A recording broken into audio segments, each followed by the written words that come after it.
नमस्कार बच्चों। तो कल हमने एक पोइम शुरू करी थी, ओड ऑन ग्रेशियन अर्न। और ये पोइम जॉन केट्स ने लिखी थी, जो कि एक फेमस कवि थे। तो हमने कल इसकी 20 लाइंस पढ़ी थी और आधी पोइम बीच में छोड़ दी थी। तो आज हम उसी पोइम को पूरा कर रहे हैं बच्चों।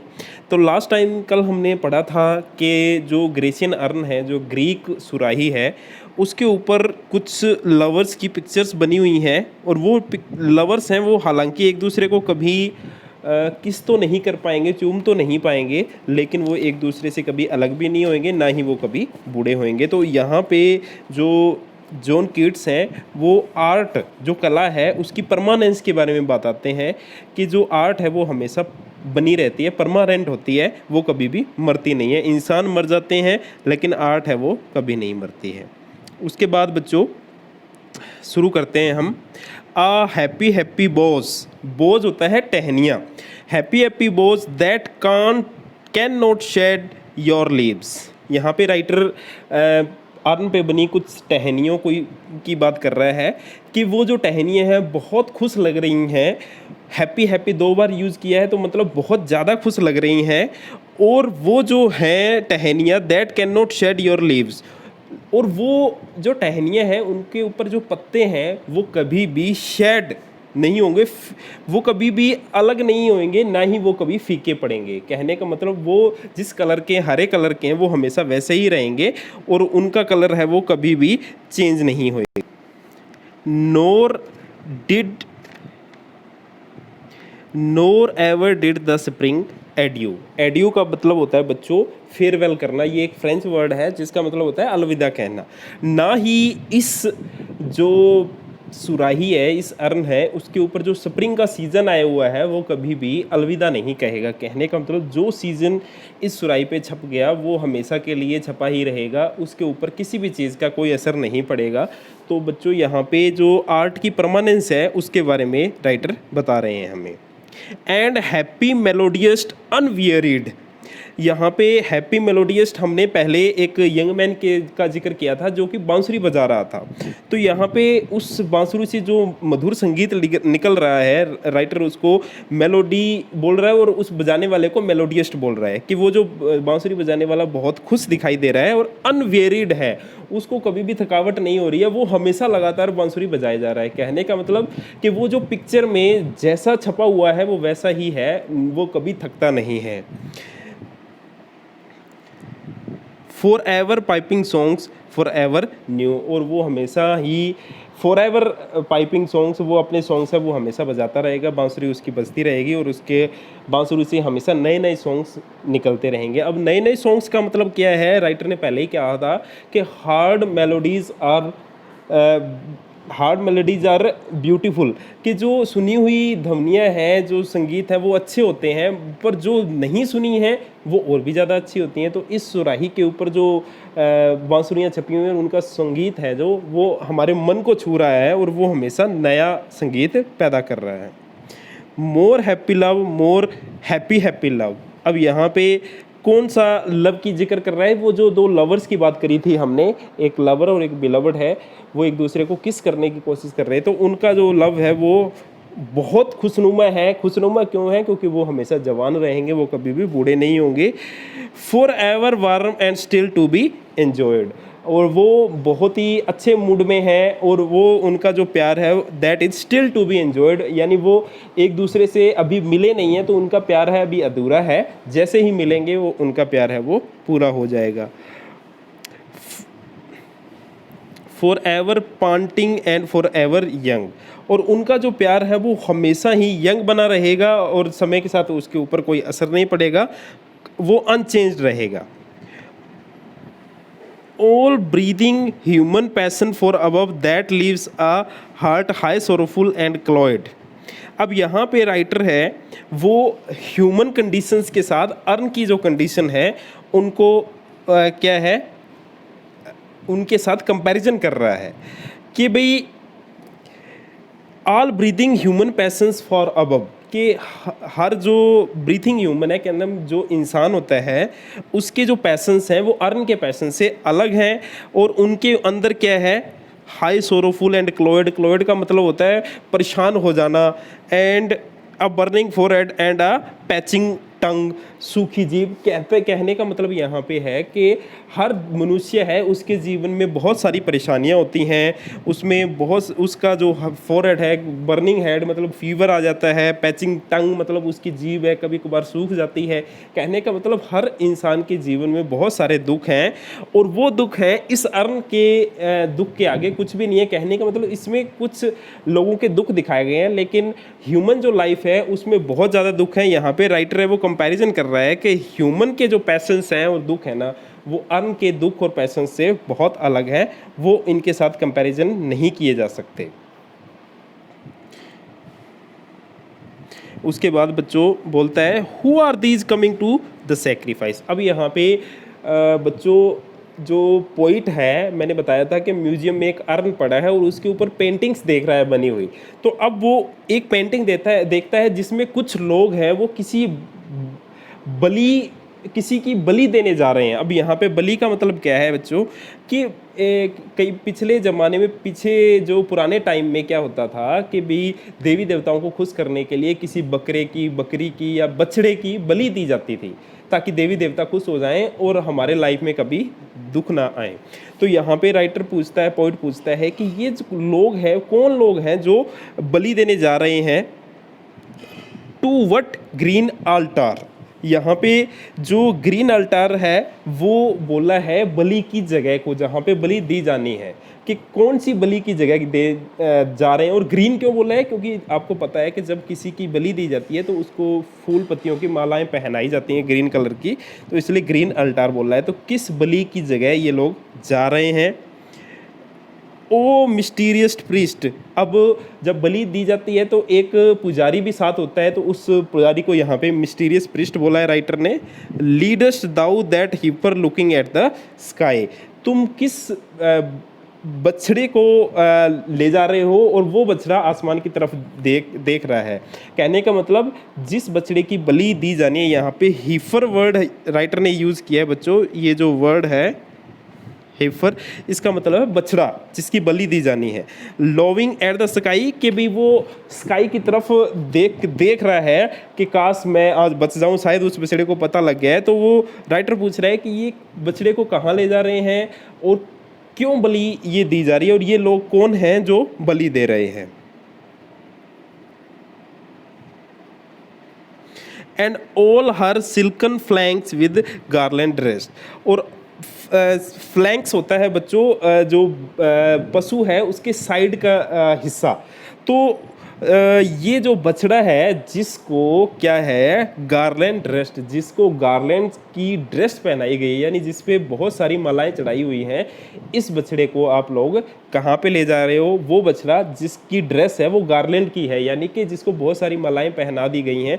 अब बच्चों यहाँ पे आप लोगों को पता ही होगा कि जब किसी बकरे की, बछड़े की बलि दी जाती है तो उसको फूल पत्तियों की मालाएं चढ़ाई जाती हैं। जैसे कहते हैं ना कि ये तो बलि का बकरा है, कहने का मतलब किसी की भी बलि देने से पहले उसको फूल पत्तियों की मालाएं चढ़ाई जाती हैं और उसको बहुत सारा कुछ खिलाया पिलाया जाता है। तो राइटर यही पूछ रहा है कि ये कौन लोग हैं जो बछड़े को ले जा रहे हैं, ये बछड़े की बलि क्यों दे रहे हैं, सारी चीज़ें राइटर है वो पूछ रहा है।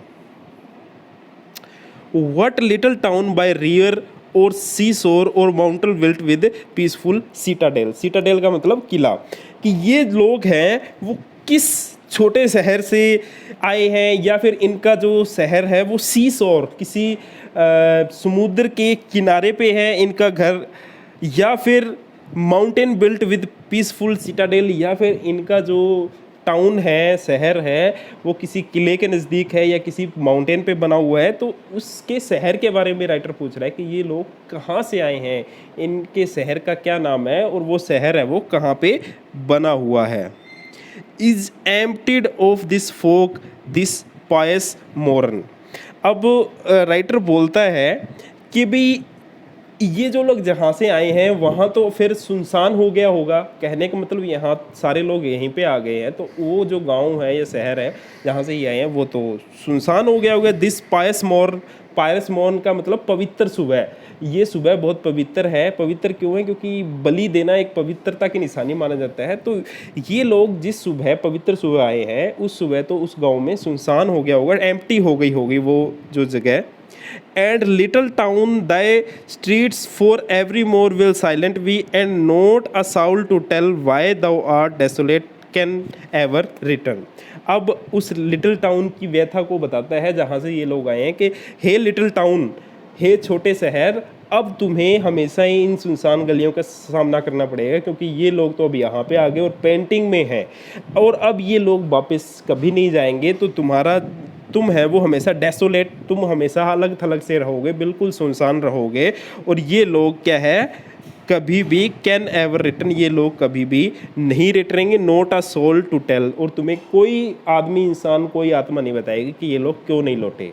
अब राइटर यहाँ पे हमें आंसर दे रहा है ये लोग क्यों नहीं लौटेंगे, क्योंकि इनकी शेप है वो पेंटिंग के रूप में उस अर्न पे बनी हुई है, और जो पेंटिंग में बन गया वो हमेशा पेंटिंग में रहता है, वो कभी भी बाहर नहीं आता। जैसे कोई भी इंसान है, उसकी डेथ हो जाती है तो उसको हम पेंटिंग में बना के और उसके ऊपर माला लटका देते हैं तो वो वापस नहीं आता। वैसे ही राइटर बोल रहा है कि अर्न पे जो लोगों की तस्वीर छपी हैं वो कभी भी अपने गांव या शहर में नहीं जा पाएंगे, और वो जो गांव और शहर है वो हमेशा के लिए सुनसान हो जाएगा। ओ एटिक शेप, एटिक का मतलब बच्चों वैसे तो चौबारा होता है, अटारी होती है, लेकिन एटिक शेप का यहाँ पे, एटिक का मतलब यहाँ पे राइटर का ग्रीक लैंग्वेज में है कि वो अर्न को बोल रहा है तुम ग्रीक की बहुत ही ब्यूटीफुल शेप हो, चित्र हो ग्रीक का बहुत ही अच्छा, फेयर एटीट्यूड, तुम में बहुत ही एटीट्यूड भी है, फेयर एटीट्यूड है, विद ब्रीड का मतलब बच्चों वैसे होता है जूड़ा, जो औरतें हैं बालों का जूड़ा पीछे बना लेती हैं। तो इस सुराही के ऊपर आपको पता होगा बच्चों कि सुराही के ऊपर एक मुंह सा बना होता है, राइटर ने उसको जूड़ा बोला है कि तुम्हारे हे अर्न, तुम्हारे ऊपर ये जो मुंह जो जूड़ा बना हुआ है ये तुम्हें बहुत ही मतलब अच्छा बना रहा है। Of marble men and maidens overwrought, लेकिन कुछ दिक्कत भी है। वो क्या दिक्कत है? ओवर रोट का मतलब है बच्चों अपसेट हो जाना, कि भी तुम्हारे ऊपर बहुत सारे मार्बल मैन, यानी मैन हैं जो मार्बल से, मार्बल का मतलब बच्चों ये पत्थर के लिए बोला गया है कि तुम्हारे ऊपर पत्थर से मैन और मेडन्स, अनमैरिड गर्ल्स हैं, उनके चित्र बनाए गए हैं, उससे तुम बहुत ज़्यादा अपसेट हो गए हो क्योंकि ये चित्र बहुत ज़्यादा बना दिए गए हैं। अब राइटर ने कितने, कम से कम 15 चित्र तो हमें बता दिए होंगे कि इनके चित्र हैं। तो राइटर अब अर्न के पॉइंट ऑफ व्यू से बोल रहा है कि शायद तुम्हें बुरा लग रहा होगा, तुम अपसेट हो रहे होगे कि इतने सारे चित्र हैं तुम्हारे ऊपर, क्यों बना दिए गए हैं।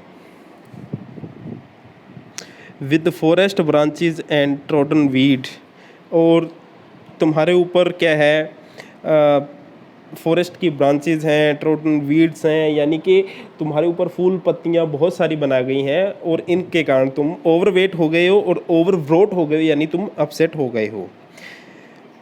दाउ silent form dost tease us out of thought as doth eternity cold pastoral. यहाँ पे राइटर है अर्न को कोल्ड पेस्ट्रल बोलता है। पेस्ट्रल का मतलब बच्चों जो ग्रामीण प्रवेश से हो, और कोल्ड का मतलब यहाँ पे है जो कभी चेंज ना हो, unchanged.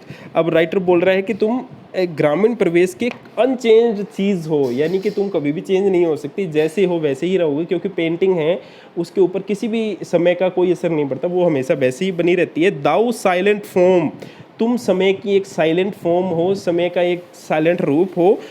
दोस्ट tease us out of thought as doth eternity, कि तुम, डोस्ट का मतलब यू, टीज अस परेशान कर रही हो, आउट ऑफ थॉट सोचने पे, ये सोचने पे मजबूर कर रही हो हमें, एज डोट इटर्निटी, जिस प्रकार जो इटर्निटी है, इटर्निटी का मतलब अमरता, जिस प्रकार अमरता है वो हमें परेशान करती है, वैसे ही तुम हमें परेशान कर रहे हो समझने में। कहने का मतलब कि हम अमर, कोई भी चीज़ अमर है उसको समझ सकते हैं बच्चों, हम उसको नहीं समझ सकते कि ये अमर क्यों है। तो उसको समझने में जितनी ताकत लगती है वैसे ही उतनी ही ताकत हमें इस अर्न को समझने में लग रही है कि ये अर्न है वो कहाँ से आया है, किस चीज़ का बना है, और इसके ऊपर ये पेंटिंग किसने बनाई। तो कहने का मतलब राइटर है वो अर्न का जो कंपैरिजन है वो इटर्निटी से कर रहा है कि जिस प्रकार इटर्निटी को समझना मुश्किल है उसी प्रकार अर्न को समझना मुश्किल है। When old age shall this generation waste, कहता है जब ये जनरेशन चली जाएगी, मर जाएगी और अगली जनरेशन आ जाएगी, thou shalt remain in midst of other woe, तुम हमेशा मौजूद रहोगे कहाँ पे, इन मिडेस्ट ऑफ आर वो का मतलब है दुख, तुम हमेशा हमारे दुखों के बीच रहोगे। कहने का मतलब इंसान की जो लाइफ है वो दुखों से भरी हुई है, तो जब एक जनरेशन चली जाएगी और दूसरी जनरेशन आ जाएगी और उसमें भी दुख होंगे, लेकिन जो ये अर्न है ये हमेशा सुखी रहेगा, यानी इसके ऊपर जो चित्र हैं वो हमेशा ऐसे ही बने रहेंगे। तो राइटर कहता है कि जनरेशन्स चली जाएंगी लेकिन तुम कभी भी नहीं जाओगे और तुम्हारे ऊपर ये पेंटिंग है ये हमेशा बनी रहेगी। Than ours a friend to man to whom thou say'st, तब तुम एक किसी इंसान से, जो इंसान जॉन कीट्स की तरह इस अर्न को देख रहा होगा, उसको ये बोलोगे, क्या बोलोगे, यानी अर्न को बोल रहा है कि मेरी ही तरह कोई आगे जनरेशन का इंसान है, जब तुम्हें देखने आएंगे तुम उसको बोलोगे, क्या बोलोगे कि ब्यूटी इज़ ट्रूथ। ब्यूटी का मतलब यहाँ पे बच्चों राइटर ने बोला है कला को, जो आर्ट है उसको, और ट्रूथ बोला है लाइफ की नॉलेज को, यानी जो जीवन का ज्ञान है उसको, कि जो कला है वही जीवन का ज्ञान है, एंड ट्रूथ ब्यूटी, और जो ज्ञान है वही जीवन की कला है। यहाँ पे राइटर ने ब्यूटी वर्ड को बहुत ही अच्छे से यूज़ किया है कि जो हमारी कला है, पेंटिंग है, आर्ट है, पिक्चर है हमारी, वही एक सच्चाई है, वही जीवन की सच्चाई है, वही जीवन की नॉलेज है, वही जीवन का ज्ञान है, और जो जीवन का ज्ञान है वही सच्चाई है। दैट इज़ ऑल, और यही सब कुछ है। ये नो ऑन अर्थ, ये का मतलब यू, तुम इस दुनिया में सिर्फ इतना ही जानते हो। यहाँ पे राइटर है वो इंसान को बोल रहा है कि ये जो अर्न है आने वाली जनरेशन को क्या बोलेगा कि भाई कला जीवन का ज्ञान है, ज्ञान जीवन की कला है, और हे इंसान तुम इतना ही जानते हो, and all you need to know, और तुम्हें इतनी ही जानने की आवश्यकता है, यानी कि तुम इतना ही जानते हो और इतना ही अच्छे से जान लो, तो इसके अलावा और भी कुछ जानने के लिए कोई ज़रूरत नहीं है, इतने से ही तुम्हारी लाइफ है बहुत अच्छे से चल सकती है। तो बच्चों यहाँ पे जो जॉन कीट्स हैं उनको ये पोइम लिखने का मेन मकसद क्या था? मेन मकसद था हमें ये बताना, क्या परमानेंस ऑफ आर्ट, की जो कला है उसकी परमानेंस को बताना, कि जो कला है वो हमेशा परमानेंट रहती है, वो कभी भी मरती नहीं है, उसका कभी भी अंत नहीं होता। एक जनरेशन चली जाती है तो दूसरी जनरेशन आ जाती है, लेकिन ये जो आर्ट है, ये जो पेंटिंग है, ये हमेशा समय के साथ चलती रहती है, ये कभी भी मरती नहीं है। तो बच्चों यही पोएम, इसी पोएम का यही सार है। Thank you very much.